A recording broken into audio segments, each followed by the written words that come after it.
hikmah tina peringatan Isra Mi'raj hayu urang raih kabagyaan dunya sinaran ahe. Ta eta judul nama tuh balik di pengajian teh ibu apal-apal judul bener.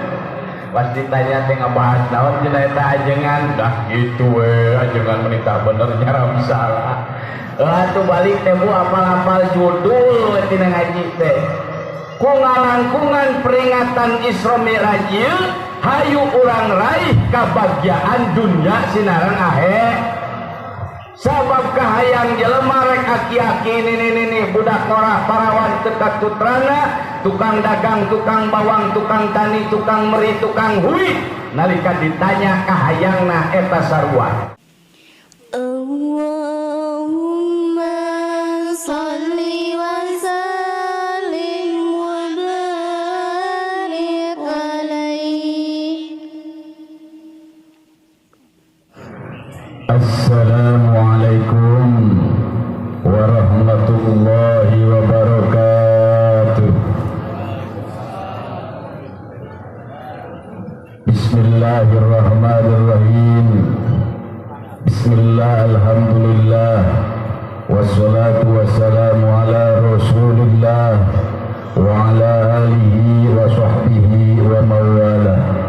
Asyhadu an la ilaha illallah wahdahu la syarika lah wa asyhadu anna muhammadan abduhu wa rasuluhu la nabiyya ba'da. Fa ya ayyuhal hadirun ittaqullaha haqqa tuqatih wa la tamutunna illa wa antum muslimun, amma ba'd. Faqad qala Allah Ta'ala fil Qur'anil Karim, a'udzu billahi minasy syaithanir rajim. Bismillahirrahmanirrahim. Subhanalladzi asra bi 'abdihi lailan minal masjidil haram ilal masjidil aqsa alladzi barakna hawlahu linuriyahu min ayatina innahu wasami'ul basir. Wa qala Nabi sallallahu alaihi wasallam, inna rajaba syahrullah wa sa'bana syahri wa ramadana syahrul ummati.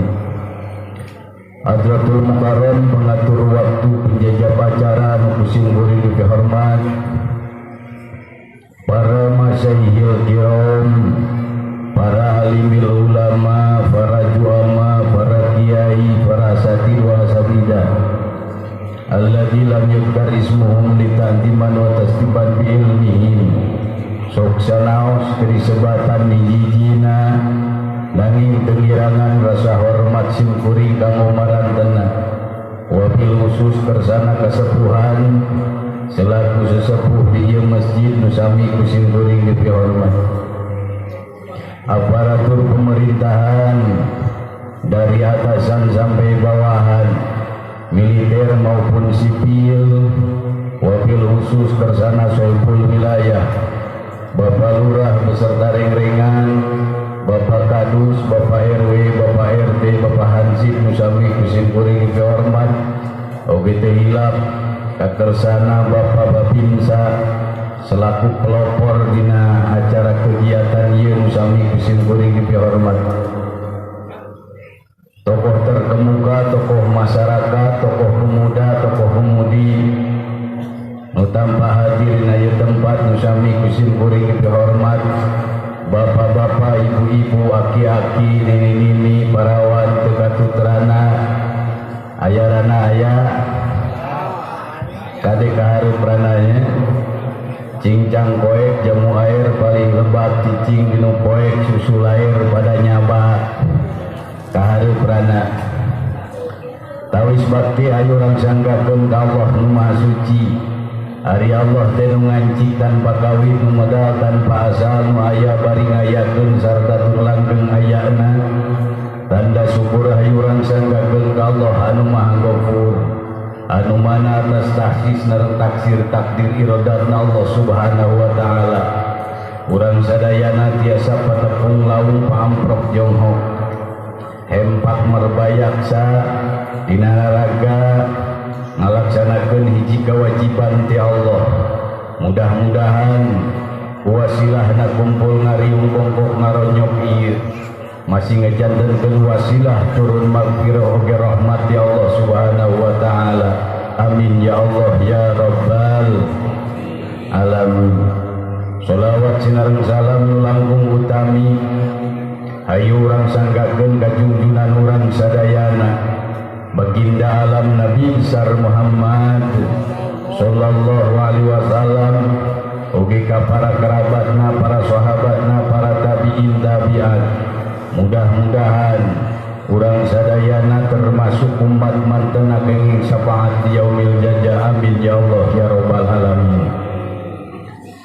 Ogi sadayana simkuring ngadalkeun kana naon bakal didugikeun dina ieu kasempatan. Simkuring ge sami jalmi nu ngaranna jalmi teu lepas tina salah jeung bener.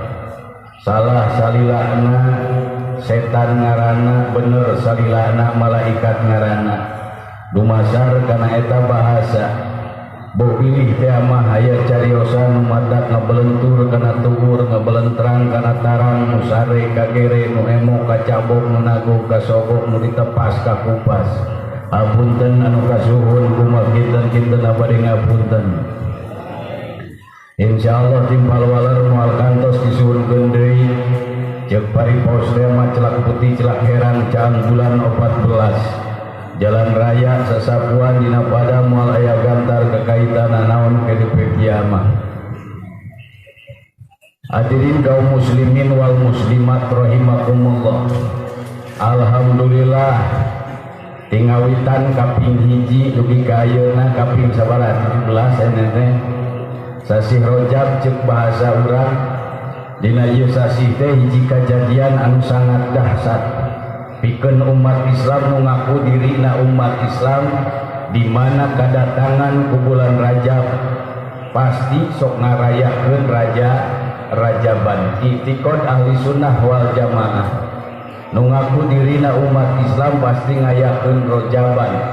Eusina pengajian teu di kampung, teu di kota, teu di desa, pasti ngarayakeun Rajaban. Bahkan lain ukur di urang unggul di masjid dugi ka maghrib nu ngaranna umat Islam pasti memperingati diisrokeun kurung dimi'rajkeunana junjunan alam Nabi besar Muhammad sallallahu alaihi wasallam. Ari urusan riwayat dina masalah kejadian Isra Mi'raj sarereang geus pada apal, sarereang geus pada nyaho, geus pada uninga ti ajengan-ajengan para sayyidul mukarram setempat. Tapi nu jadi permasalahan Rajaban tinggal Rajaban, muludan tinggal muludan, tapi realisasi tina hasil Rajaban, realisasi tina hasil muludan eueuh tapakna leres. Nu tara salat anger tara, nu tara zakat anger tara, nu ngedul berjamaah anger ngedul nu merepet cap jahe buntut kasiran anger merepet cap jahe buntut kasih. Dar tadi penta iuran jang Rajaban hayam mah digebah-gebah nu datang teh naurna we sing dorolong, bener teh benar. Nah, apalah arti sebuah Rajaban, apalah arti sebuah peringatan dikala urang teu bisa ngarealisasikeun hasil tina Rajaban, hasil tina pangajian. Ngan eta oge kembae teu hasil ilmu oge ari ngaji mah ganyaran mah meunang. Sok sanajan teu hasil ilmu lamun urang daek cicing dina tempat pengajian tinangtos ganyaran mah kenging sok sanajan teu hasil ilmu. Julus suka fi majlisil ilmi khairum min alfi salatin tatawuan wa khairum min alfi maridin wa khairum min alfi mayyitin. Diuk dina tempat pengajian tong lila teuing ngaji mah saja meleuwih saja mangalemur ngaranna ge nya. Eta leuwih hade tinimang ngalaksanakeun salat sunat 1000 rakaat. Leuwih hade tinimang ngalayat ka jelema anu gering 1000 anu gering. Leuwih hade tinimang ngalayat ka jelema anu maot 1000 anu mah.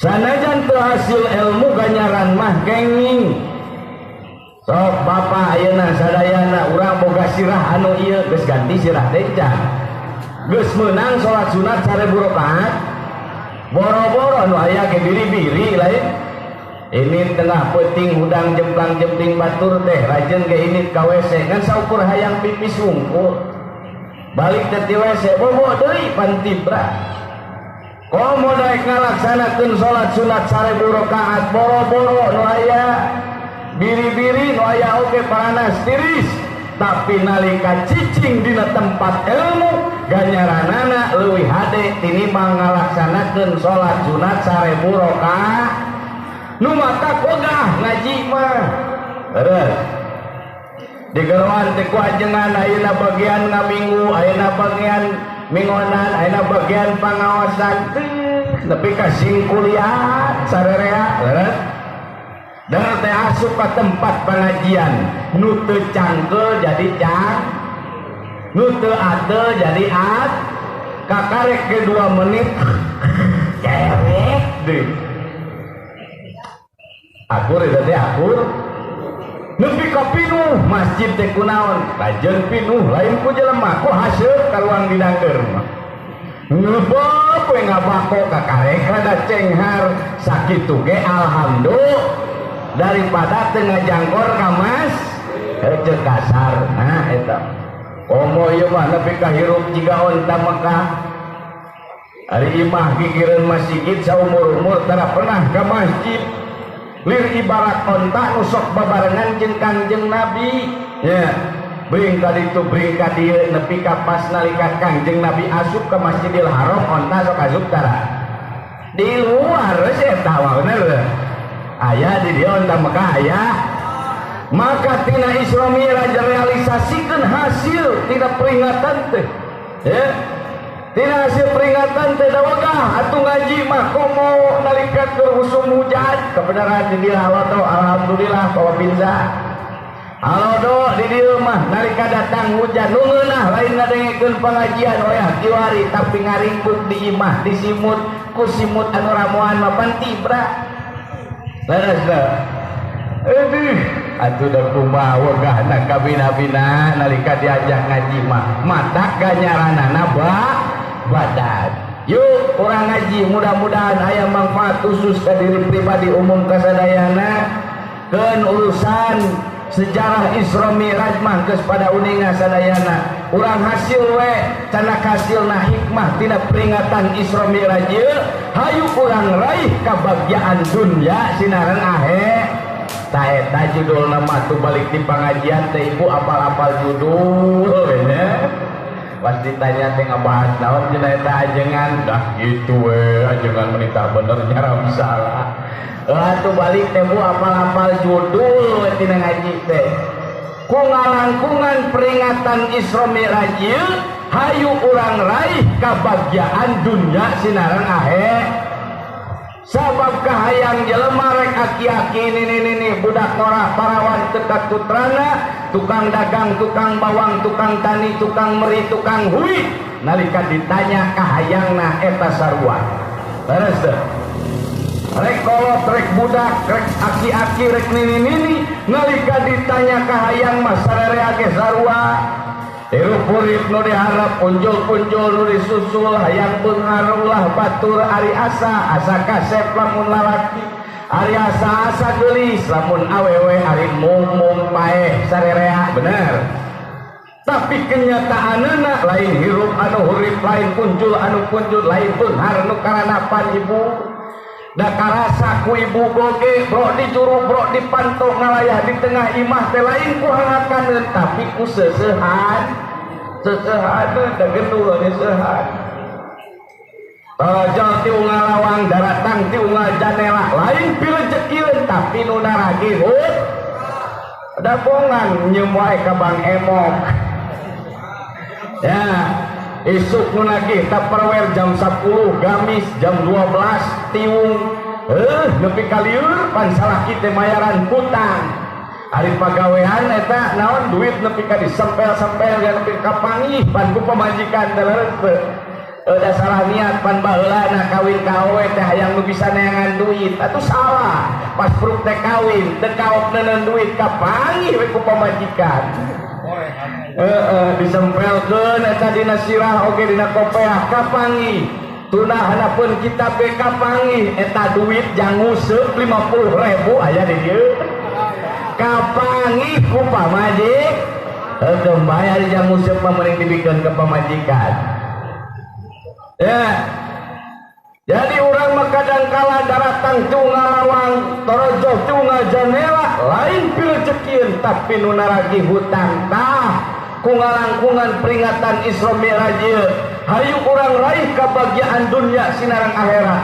Sabab bagya di dunya teh pang senang-senangna ceuk kacamata jelema, bahkan lamun ceuk kacamata Allah mah lain deui ceritana.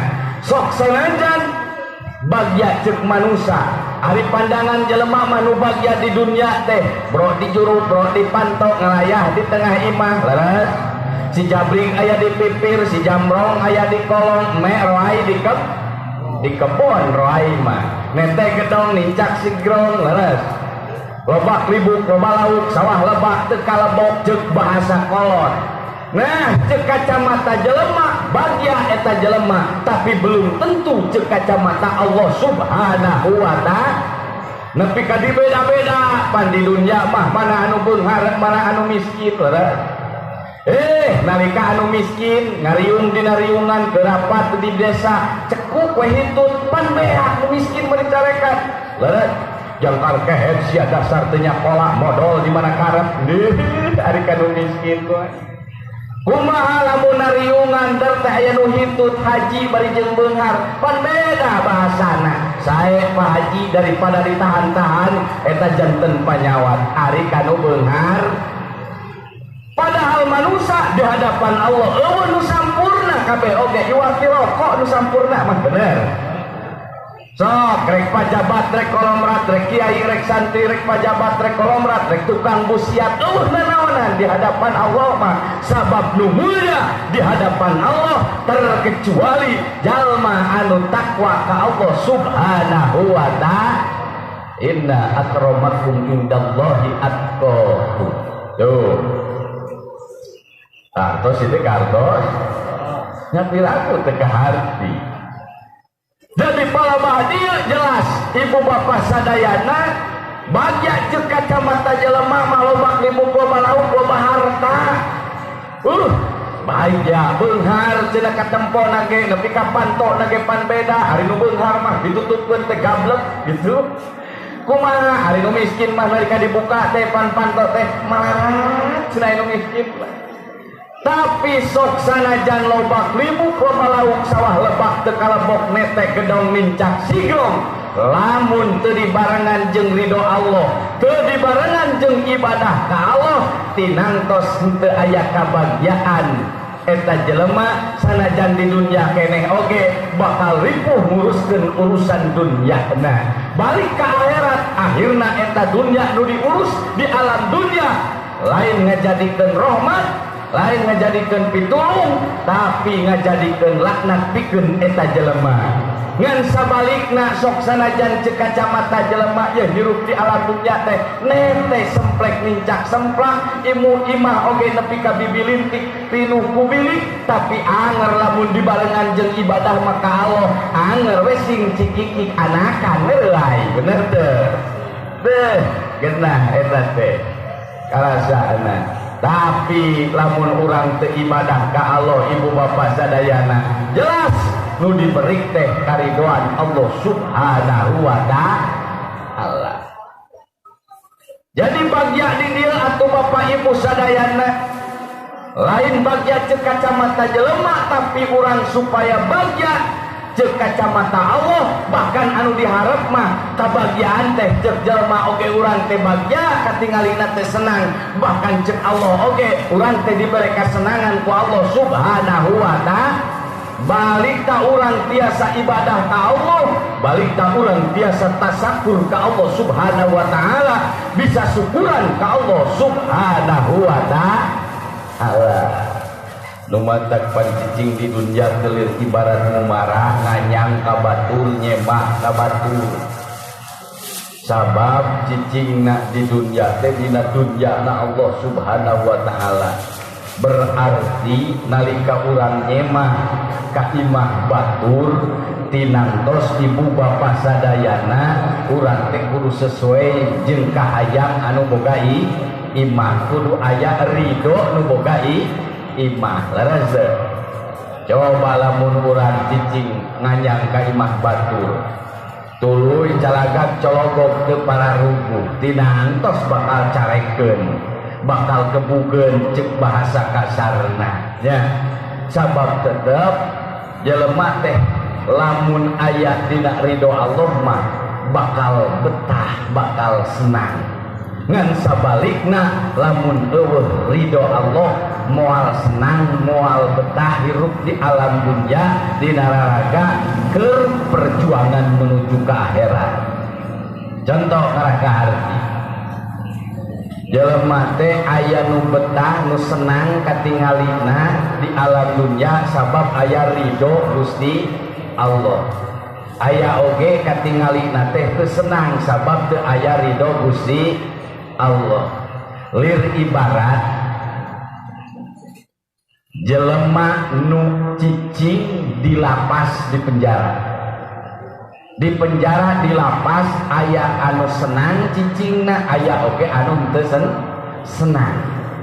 Ari nu cicing henteu senang di jero lapas mah sabab asupna datangna ka lapas teu aya ridho nu boga lapas.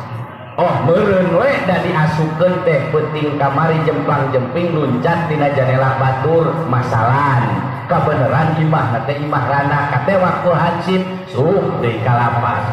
Berarti asupna ka lapas teh ngalanggar aturan nu boga lapas.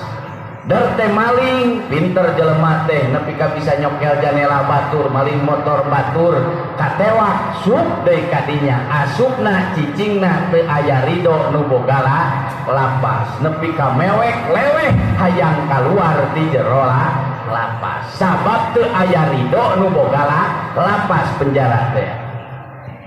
Ngan aya jelema teh senang katingalina di lapas teh saha sipir penjaga lapas saumur-umur maehana senang tidinya sabab penghasilan jeung sagala rupana tidinya. Cicingna di lapas boga ridho nu boga lapas sok pecat leweh moal betah keneh pasti ngobrol kadunungan betah keneh uring gawe di dieu teh sabab lamun dipecat mah bingung jang jalan usaha nu matak palebah dieu yuk urang raih ku urang kabagyaan dunya sinareng akhirat ku alatan ridho Allah subhanahu wa ta'ala. Maka salah satuna supaya urang menang ridho Allah subhanahu wa ta'ala teh teu aya deui iwalti urang tiasa ningkatkeun akhlak, ciptakeun akhlak urang anu sae supaya tercipta akhlakul karimah. Beh dieuna kahiji akhlak ka Allah, kadua akhlak ka Rasulullah, katilu akhlak ka manusia. Akhlak ka Allah disebutna ibadah, akhlak ka Rasulullah disebutna mutaba'ah, akhlak ka papada jalma disebutna ukhuwah. Hayang menang ridho Allah, hayang bagya dunya sinareng akhirat, maka nomor kahijina pek tingkatkeun ciptakeun akhlak nu sae antara hubungan manusia jeung Allah disebutna akhlak. Ta eta akhlak teh nyaeta ibadah ngaranna. Keur nyambungkeun urang ka Allah teh ku jalan ibadah. Sabab manusia diciptakeun ku Allah di alam dunya lain titah monyah-monyah, lain titah poya-poya, lain titah senang-senang ku lain. Tapi titah ibadah ka Allah subhanahu wa ta'ala. Dawuhan Allah wa ma khalaqtul jinna wal insa illa liya'budun. Tepati-pati kami nyiptakeun jin jeung manusia hanyalah untuk beribadah ka kami cek Allah. Sedangkan orang diciptakeun ku Allah titah ibadah atuh palebah dieu nalika hirup jeung kahirupan urang teh kudu dijadikeun ibadah. ibadah. Apapun perjalananana maka eta perjalanan teh kudu dijadikan ibadah. Orang usaha dagangna kudu jadi ibadah, tanikna kudu jadi ibadah, leres tuh. Jadi pajabatna kudu jadi ibadah, kolomratna kudu jadi ibadah. Nah, jadi jelas atuh pala badil nalika urang hayang bagja dunya sinaran akhirat teh akhlak sarta Allah na kudu ade melalui ibadah. Beh dituna ari ibadah teh aya nu wajib, aya nu sunat ya, aya nu khusus, aya nu umum. Ibadah kataklifna wajib ngajadikeun pokok dina urusan ibadah, salah satuna salat nu 5 waktu. Bahkan ieu salat teh nepi ka hasil tina Isra Mi'raj, leres.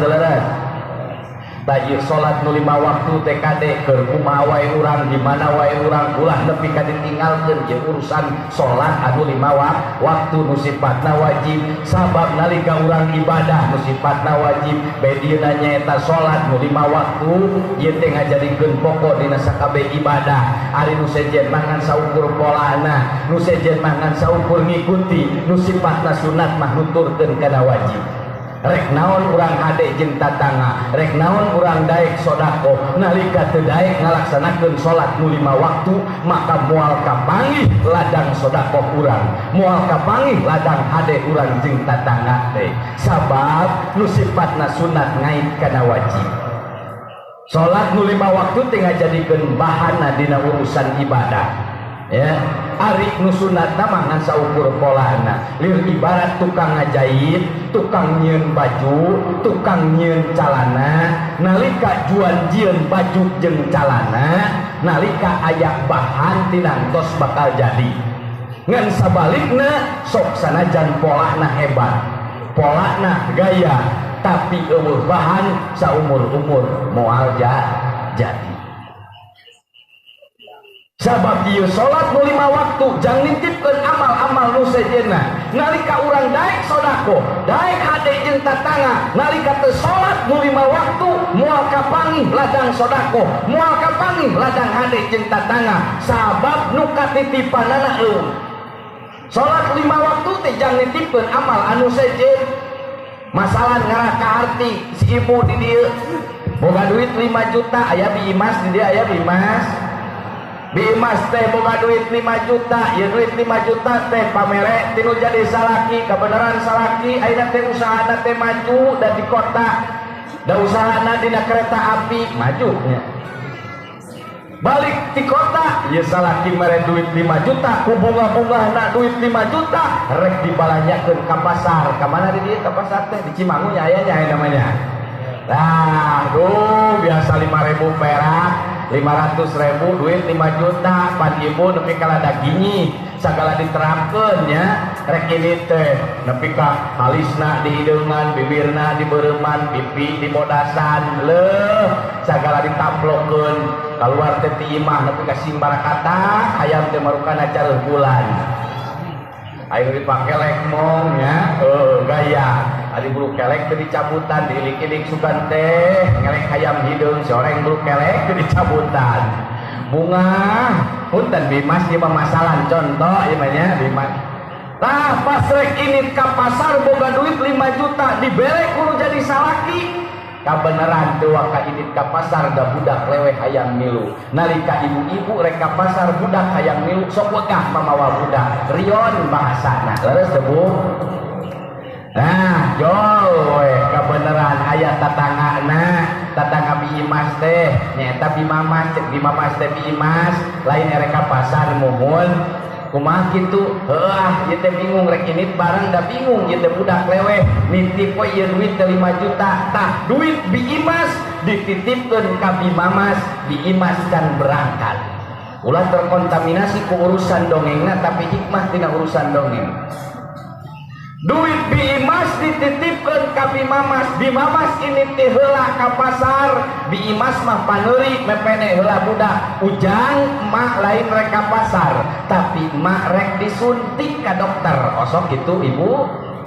bere duit 5.000 dibohongan eta budak nepi karepeh teu daek milu nu mata kula sok nyalahkeun budak nalika geus galedek sok ngabohong ka korot da dileutik keneh geus diajarkeun ngabohong duit dititipkeun ka bimamas budak repeh teu daek milu akhirna ini paneuri nuturkeun ka pasar ngan duit geus dititipkeun ka bimamas pas nepi ka pasar nu katitipan duit 5 juta bimamas ngaranna teu aya di teangan teh katarima moal duit 5 juta moal sabab nu katitipanana teu aya sodako jariah hade jeung tatangga teu daek salat nu 5 waktu maka moal katarima ladang ibadah nu sifatna sunat sabab sunat mah ngaitna kana di mana wae urang keur kumaha wae urang pek laksanakeun salat 5 waktu ieu mah subuh pang ngedul-ngedulna salat lain as-salatu khairum minan naum sengekeun bujur ka pamajikan pret hitun malik pamajikan ka salaki dud deui lain buru-buru salat kalah ngaraduh hitun aya nu kitu aya piraku deui nya laksanakeun salat 5 waktu ngajadikeun kewajiban tah nu sunat teh ngait kana urusan wajib mata keur kumaha wae urang di mana wae urang laksanakeun ieu salat anu 5 waktu ngajadikeun pokok dina urusan ibadah jang nitipkeun amal-amal nu sejena tuluy ieu salat teh kudu diraksa sabab salat teh aya ceuk bahasa ceuk lugot aya ceuk istilah nalika ceuk bahasa teh salat dengan saukur doa ya kadar-kadar ngadua ceuk lugot mah tapi salat ceuk aturan istilah ilmu syara nu ngaranna salat teh perkara nu dimimitian ku takbiratul ihram ditungtungan ku aweh salam beh dituna mah dibarengan ku syarat jeung rukun dari sholat ulah ngagabakeun kana urusan sholat maka bacaanna kudu hade ya kauliyahna nah praktekna ge kudu hade yo mah sholat jungkong gujrak belenyeng gitu deh jung paling gajleng bener ulah mah kadang kala sholat teh saneunahna ulah nyape karep pek sing bener urusan sholat kudu nepi kana ukuran jadi ieu sholat teh jadi cek saha bapak nalika berbicara sholat berarti berbicara urusan hukum fikih sholat teh kudu nepi kena ukuran jadi cek aturan hukum fikih sabab nalika jadi cek aturan hukum fikih lirik ibarat urang tukang tani sok pepelakan dina galengan aya bawang aya cabe aya bonteng ieu bawang cabe bonteng dipelak nepi kana ukuran jadi insya Allah aya bahan buahana nana ngan lamun bonteng cabe bawang dipelak teu jadi sanajan diberak tai potong tai melek sugan polocok tai jelema ditaplokeun di dinya teu jadi buahan moal matak salat kudu nepi kana ukuran jadi cek aturan hukum fikih nalika jadi cek aturan hukum fikih insya Allah aya bahan diterima ku Gusti Allah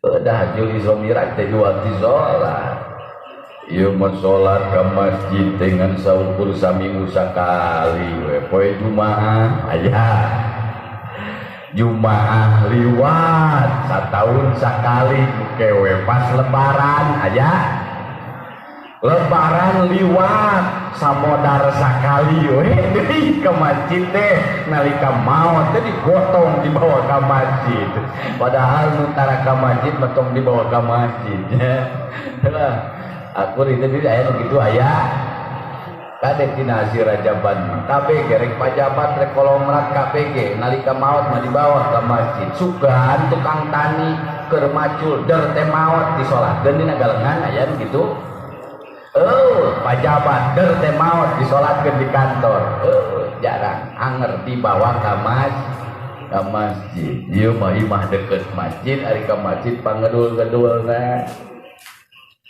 ibadah teh ulah pokok ngumpul deui nya nalika wajib teh aya sunat ngan anger pokok heula tuturkeun ku sunatna ya qobliyah ba'diyahna dadahar oge mung sangu ngumpul tapi sok hayang jeung rencang nalika urang keur macul beuteung lapar dianturan ku pamajikan ka sawah beuteung lapar nu dibawa teh buceng haneup keneh leres bari jeung goreng peda sambal naon sambal tarasi goreng jengkol dicoel di ku daun kacang nepi ka nikmat dahar teh aya rencang nama beres daharnya eta suruput kana samsu beres kana samsu digebuk ku seprit ngagoler tah dina solokan banget ku nikmat beres teh hari urusan dahar nepi ka sok hayang jeung rencangna nah hari urusan salat wajib we hungkul sunatna tara kade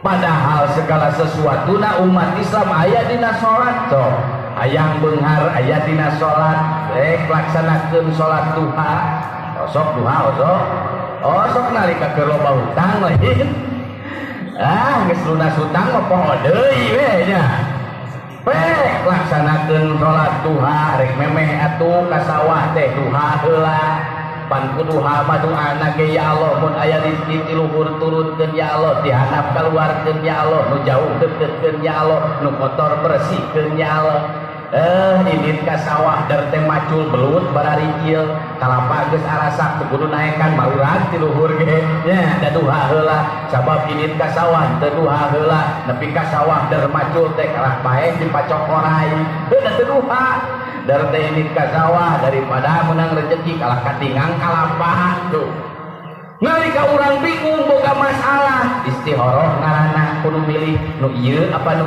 ieu istikharah hati tenang pikiran ruah tahajud laksanakeun osok sunat eta teh lain ieu mah ari dahar mung sangu ngumpul teh hayang jeung rencangna nah ari urusan ibadah wajib we ngumpul ari sunatna tara laksanakeun atuh sabab dina Islam mah nepi ka aya salat anu kontan harita keneh ku Allah dibere kontan harita keneh da teh nyolatkeun mayit nepi ka sing kadesel kana pesak kontak harita kene tuh nu matak palebah dia ciptakeun akhlak sarta Allah melalui ibadah nu wajibna nu sunatna pek barengan dadahar teh mung jeung gepuk mah da anger moadaikeun montok lamun dahar jeung gepuk kumpul teu gep kurupuk ai dagingna mana bener dahar teh kitu maka ibadah oge ulah wajib kumpul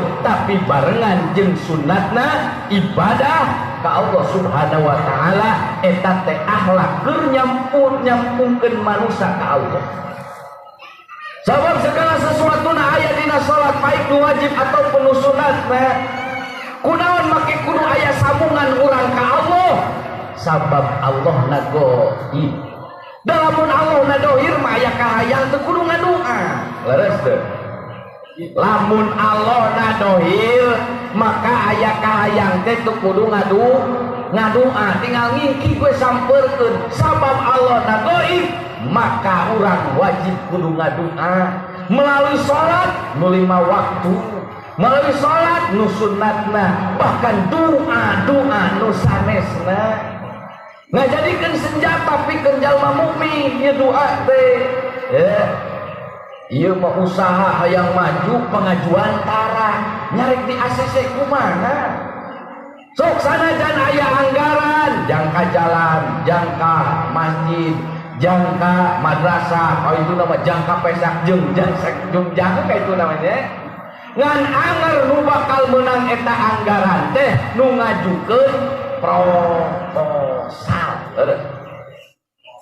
nalika tadi ajukeun mah moal turun hubungan manusia jeung Allah urang aya loba rezeki kabeh ge jelema sanajan teu usaha masih keneh ngagayem jeung bisa miceun mah direjekian ku Allah ngan rezeki nu leuwih mah anger kudu aya pengajuan ka Allah oge kudu aya realita usaha urang nu matak dohir jeung batin kudu saimbang teh batin mah pengajuan dohir praktekna sehebat apapun praktek tanpa pengajuan maka moal di ACC. So usaha urang lamun hayang naon berlimpah dina urusan usaha maka pek ajukeun ka Allah, ya Allah lancarkeun usaha abdi. Lamun tukang dagang ulah ngan saukur timul hutang, lamun tukang tani ulah ngan saukur timul daki, ajukeun perintah ka Allah subhanahu wa ta'ala. Ngan ngajukeun we ngadua hungkul ari usaha tara salah deui eta oge. Da sok sanajan yakin bakal dirijian ku Allah, aya rezeki nu leuwih mah kudu aya usaha, ya. Kudu aya usaha, lancarna usaha datang ti Allah hasil tina urang ngadoa, ya. Pelok naon tangkal mangah teh diciptakeun ku Allah tina pelok mangah. Pelok mangah teh yakin bakal jadi tangkal mangah, tapi sok sanajan geus yakin bakal jadi tangkal mangah, anger kudu aya proses dohir, dibawa ke kebon, dipelangkeun jarak saminggu beda ngaran tina pelok jadi tangkal. Ngan sabalikna ieu pelok mangah sok sanajan yakin bakal jadi tangkal mangah ku Allah yakin rek diciptakeun jadi tangkal mangah, tapi lamun ditunah dina galar saumur-umur moal jadi tangkal mangah anger we pelok bener. Tuh pelebah dia lumatak pelebah dia ibu bapak sadayana jelas ibadah jang nyamungkeun urang ka Allah subhanahu wa ta'ala. Akhlak ngaranna tingkatkeun berjamaahna baik hasil tina rajaban teh, sunatna sedekahna nya tingkatkeun. Ayeuna mah ku goreng tempe isuk mah atuh nog, ayeuna nog atuh ku hayam, ayeuna hayam atuh isuk masukan bisa eka nya. Terus deh, ya mana pika pamumum urusan sodakoh jadi ya. Padahal ganjaran tina sodakoh deh, kaiji bakal dicegah balahi, kedua tambah rizki. Lawan Rasul as-sodakoh itu tadfa'ul bala, daik sodakoh menyegah balahi. Balahi dohir, balahi batin kacegah urusan sodakoh. Ya. Masih leuheung balahi dohir, coba lamun balahi batin, cilaka. Ya. Balahi dohir we ayeuna nepi ka riweuh sarerea urusan corona nya. Nepi ka dipagelaran ge aya, nepi ka terjadi rajaban segala rupa. Corona mah keun bae ngan ulah dijadikeun akidah, nepi ka sieun urusan corona da urusan maot mah lain kudu ku corona. Leres numun tabel aya, nu setruk aya, nyeri sirah aya, bahkan aya jelema maot keur ngeuneuk-ngeuneuk beuteung inung budak aya lain. Aya urusan maot mah lain urusan corona, entong sieun ku urusan corona. Corona tong dijadikeun akidah ngan waspada mah kedah. Da Rasul oge ontak teh titah dicancang. Ya, Rasul ke cangcang ta ontak teh itu ulah ari sagala rupa dipasrahkeun wae terus ka Allah mah tetep urang ge kudu aya ikhtiar nyareat mah kudu waspada mah kedah ngan ulah dijadikeun akidah komo ngahambat urusan ibadah ka Gusti Allah. Beda corona der teh cegah jumaahan, atuh nu tara jumaah mah atoh musuh we kan ini kitu teh jumaahan. Leres. Aduh, bingung ya di dunia sariweuh kieu. Ya. Kade urusan balahi dohir mah masih keneh leuheung, ujungna teh maot. Penyakit ku corona maot. Nyeri sirah maut, stroke maut ujungna teh, tapi penyakit batin, penyakit hati lain maut hungkul bisa digeblus kana neraka Allah subhanahu wa ta'ala.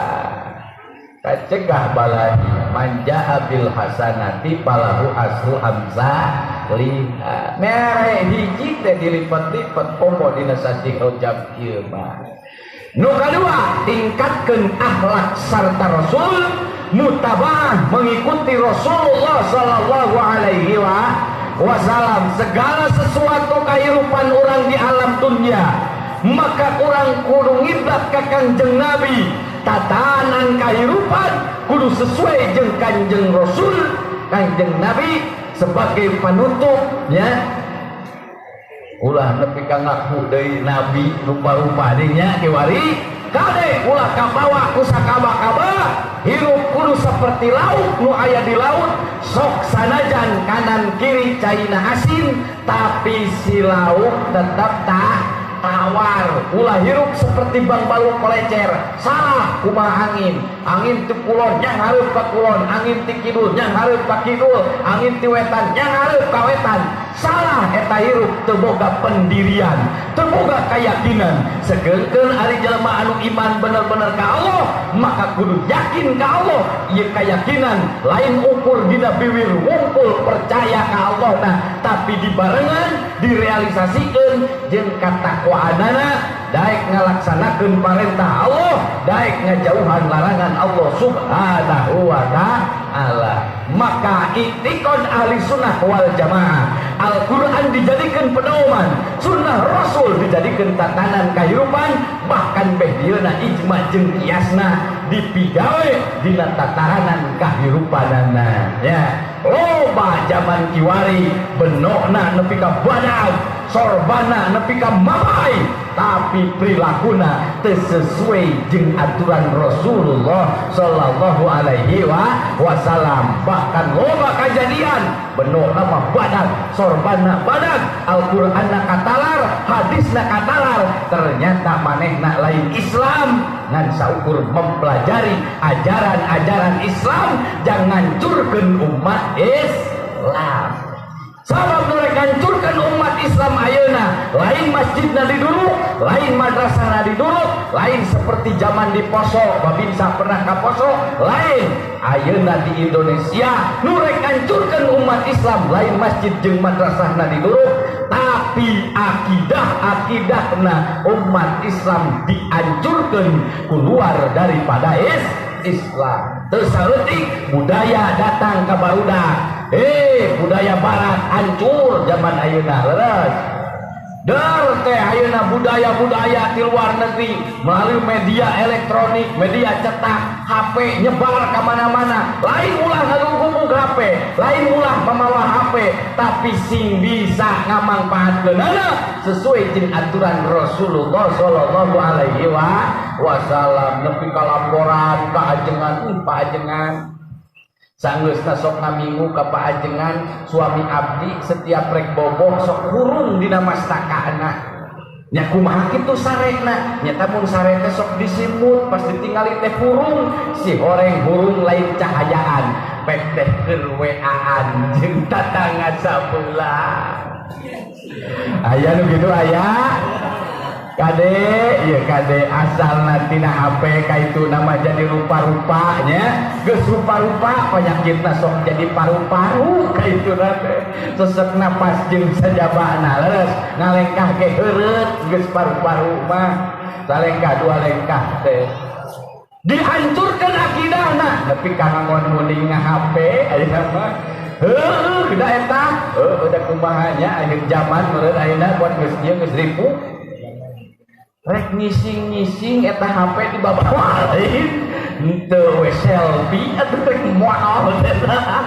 Gusti nu aku budang sare HP itu ditewak erek sare HP itu ditewak lain ulah ngan sing bisa ngamangpaatkeunana sesuai jeung aturana nana sakuduna ya sakuduna ngancurkan umat Islam dari kabudak pora teh saeutik ya kaboda di mana-mana baheula mah hayang naon ningali orat awewe teh kudu noong kakarayapan gitu lain jeung kolot baheula matak baheula mah aya penyakit tumorisen nya ngajengil eta teh sok noong cenah da ayeuna mah eueuh eta penyakit tumorisen teh bener da hayang nempo ping-ping teh teu kudu noong zaman kiwari males deh sing bolehkah di mana-mana hareupeun mata ya Allah ya Rabbi ngancurkeun umat Islam lain masjid dan diduruk lain madrasah dan diduruk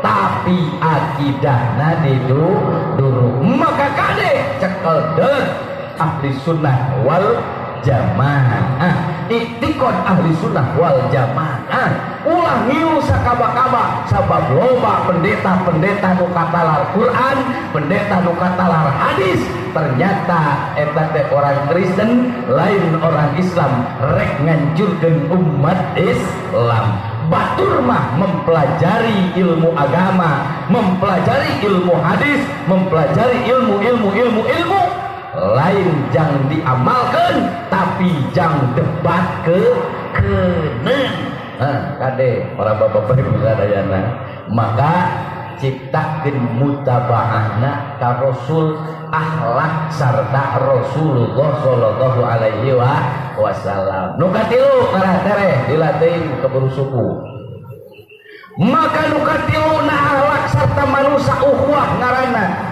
urang kudu akur jeung dulur dieuna tong waka nguruskeun tatangga antara salaki jeung pamajikan sing hade akur jeung dulur sakasur yo sabab suksesna seorang pemimpin rek mimpin di urusan masyarakat rek mimpin di urusan warga rek mimpin di urusan pemerintahan maka sukses heula dina urusan rumah tangga akur we heulahanan antara dulur sakasur salaki jeung pamajikan ulah nepi ka paomong-omong pajebeu-jebeu nepi ka di dagang-dagang kagorengan salaki di dagang-dagang kagorengan pamajikan ulah da lain meunang batur eta teh meunang urang bener teh baheula mah keur bobogohan nyebut oge nepi ka yayan we jeung bebeb boga we budak dua siki inung sia jeung bapak sia bapak maneh masih leuh eta geus nyebut ngaran reka mana sia wereng pedah salaki teh hideung Gusti nu agung sing ade nyontoh ka Rasulullah ukhuwah sarta manusia akhlak ngaranna akur heula jeung dulur sakasur heulaanan antara salaki jeung pamajikan ulah pedah baheula mah keur anyar panganten hayang hitut oge nepi ka diempet-empet sieun kadenge ku salaki eta si ibu nepi kali gini ka WC jemel pingping sabelah pos ditut oge kumaha lamun geus boga budak dua siki tilu siki di dapur keur ngahihidan eta kabeneran tos ngadahar sepan hui jeung kulupno kata pos salaki rentang-rentang di hareup da panasaran lamun teu dipuak heula eta salaki nepi ka ngingking ka hareup jegur eta moal salaki saling ayonan saling hargaan pamajikannya kitu keneh pek ukhuwahna sing hade nya ngareupan salaki teh nalika di imah dangdang satakar tebak kudu geulis leuwih ti ratu ulah ieu mah ranata runutut jiga gemolan hitut nuh buuk dua leuwih baju nu geus 7 mulun bari jeung kararomok lemah bujur leuheung mun teu hideung eta bujur Gusti nu agung kumaha ari kaluar nepi ka susungitan minyak pungkrut odoroson sagala disemprotkeun sagala ditapelkeun nalika di imah dangdan leuwih ti ratu nalika di dapur kudu leuwih ti pembantu pamajikan manyang hareupan salaki teh nalika di kamar awewe mah kudu leuwih ti jablay teu paduliting jeung salaki sugan rek goyang gayu goyang dua jari gebrek limus ditewak digebrek-gebrek can morolok semuanya heula jeung salaki ngan urang mah da orang Islam sesuaikeun we ieu mah ari di luar goyang gayu ari di kamar jeung salaki goyang gepung atuh nya pantes salaki singnya akan jadi pamajikan teripu ti beurang dititah gawe ti penting ti garawean ari dahar jeung gepurupuk ngajang jawing atuh begang pamajikan hayang geulis pangeulikeun wedakna jeung sajabana pamajikan hayang alus pek pangeulikeun baju pakaianana nya lain dieu mah popolotot we jeung sagala rupa ka pamajikan itu tadi jeung sajabana ulah seperti kitu ukhuwah sing rada hade antara dulur sakasur heulaanan antara salaki jeung pamaji dulur sadapur salaki pamajikan anak beda anak beda kahayang, maka palbadil kudu bijaksana sabab letik-letik oge urang jadi pimpinan dina urusan rumah tangga. Kahayangna beda-beda, monitor komunikator, maka komunikasi na sing hade, ngamonitor na sing hade, aspirator narima aspirasi na sing hade ti anak jeung pamajikan. Bedituna dulur sa Cianjur, dulur sa gubernur, bahkan sakabeh jalma mukmin, mukminin, mukminat di masrik duwi ka magrib eta teh dulur urang tingkatkeun ukhuwah, nulung kanu butuh, nalang kanu susah, ngahormat ka saluhureun, mumpama kasasama mere contoh kasahanapeun, di mana akhlak jeung sarta manusana sae sarta rasulna hebat, akhlak ka Allahna sae pinangtos bagja dunya bagja akhirat. Di dunya karasa nete gedong nincak sigrong, di akhirat bakal diasukeun kana surgana Allah subhanahu wa ta'ala. Nalika geus ka surga tutup lawang sibotaka sakitu anu kapiatur kakirangan sareng kalangkunganna hapunten anu kasuhun. Allahumma sholli ala sayyidina wa habibina wa syafiina maulana Muhammad wa sallim radhiyallahu ta'ala an kulli sahabati Rasulillah ya jamin amin ya Allah ya rabbal alamin.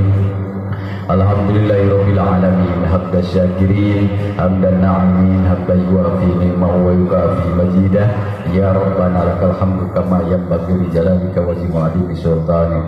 Allahumma shalli ala sayyidina Muhammadin bi adadi anwa'ir rizqi wal futuhat ya basyidal ladzi yabsutu rizqa liman yasha'u bi rizqi ubsud alaina rizqa wasi'an min kulli jihatin bi rizqi ubsud alaina rizqa wasi'an min kulli jihatin bi rizqi.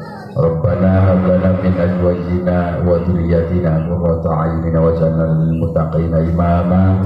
Rabbana ya Allah atina fid dunya hasanah wa fil akhirati hasanah wa qina adzabannar. Allahumma barik lana fi Rajab wa Sya'ban wa ballighna Ramadana wa asil maqasidana. Allahumma barik lana fi Rajab wa Sya'ban wa ballighna Ramadana wa asil maqasidana. Bismillahil Fatihah. A'udzu billahi minasyaitonir rajim. Bismillahirrahmanirrahim. Alhamdulillahirabbil iyyaka na'budu wa iyyaka nasta'in. Wassalamualaikum warahmatullahi